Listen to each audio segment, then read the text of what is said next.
Hi అండి. Welcome to our YouTube channel. ఈరోజు tomato chutney ఎలా చేయాలో చూద్దాం.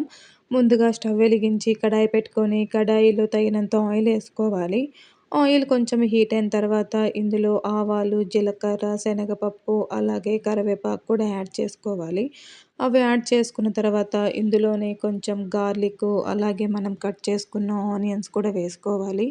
ఇవి వేసుకున్న తర్వాత కొంచెం సేపు మగ్గనివ్వాలి. ఇవి కొంచెం మగ్గిన తర్వాత ఇందులోనే మనం కట్ చేసుకున్న టమోటాలు, అలాగే పచ్చిమిరపకాయలు కూడా వేసుకోవాలి.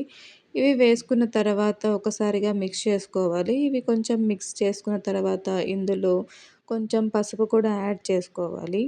పసుపు యాడ్ చేసుకున్న తర్వాత ఒకసారిగా మిక్స్ చేసుకోవాలి. ఇవి మిక్స్ చేసుకున్న తర్వాత కొంచెం సేపు మగ్గనివ్వాలి.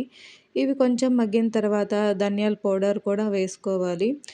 ధనియా పౌడర్ కూడా వేసుకున్న తర్వాత ఒకసారిగా మిక్స్ చేసుకోవాలి. ఇవి మిక్స్ చేసుకున్న తర్వాత ఇందులోనే నేను రుచికి సరిపడా అంత ఉప్పు, అలాగే చింతపండు కూడా యాడ్ చేస్తున్నాను. ఇవి యాడ్ చేసిన తర్వాత ఒకసారిగా మిక్స్ చేసుకోవాలి. ఇవి మిక్స్ చేసుకున్న తర్వాత కొంచెం సేపు మగ్గనివ్వాలి. ఇవి కొంచెం మగ్గిన తర్వాత ఇందులోనే కొంచెం కొత్తిమీర కూడా వేసుకోవాలి. కొత్తిమీర వేసుకున్న తర్వాత కొంచెం మిక్స్ చేసుకొని ఇది కొంచెం మగ్గేంత వరకు ఉంచుకోవాలి. ఇది కొంచెం మగ్గిన తర్వాత స్టవ్ ఆఫ్ చేసుకోవాలి. ఇది కొంచెం చల్లగైన తర్వాత ఒక మిక్సీ గిన్నె తీసుకొని ఆ మిక్సీ జార్‌లో ఈ చల్లగైన మిశ్రమాన్ని మొత్తం వేసుకోవాలి.